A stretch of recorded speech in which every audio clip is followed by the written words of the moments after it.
Review on another of my favorite Rolexes, and that's the Rolex Yachtmaster.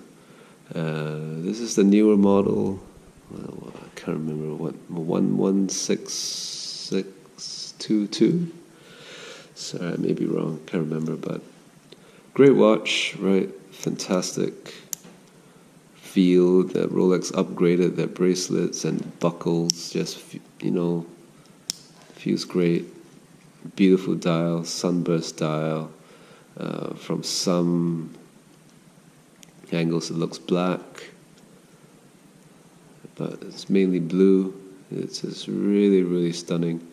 It's got the blue lume, and it's definitely a little more dressy compared to the Submariner, and it's great, right? You look at the blue dial with the red contrast in the second hand and the writing Yachtmaster. The platinum bezel just gives it a very luxurious look. It's bi-directional, so it's not a true diver, but it's very, very functional, right? You still can time things. This can be used as a 12-hour bezel, so you can keep track of a second time zone as well. Very versatile watch, right? Can be dressed down with just jeans and t-shirt, or with a suit.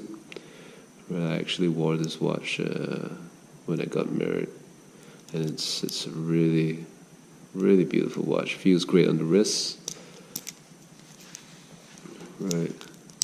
So it's considered a modern Rolex, and right, you'll notice that it has the traditional proportions. The lugs are still very sleek, unlike the newer ceramic models. It's a beautiful watch.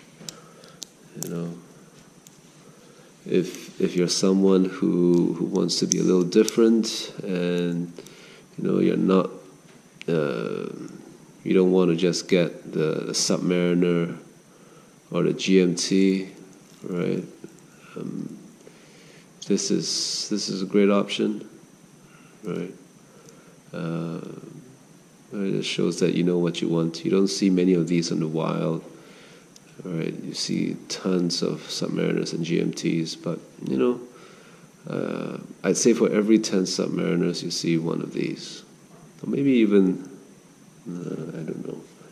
You just don't see many of these, so it's definitely a little more unique. Okay, hope you like this review. Thanks.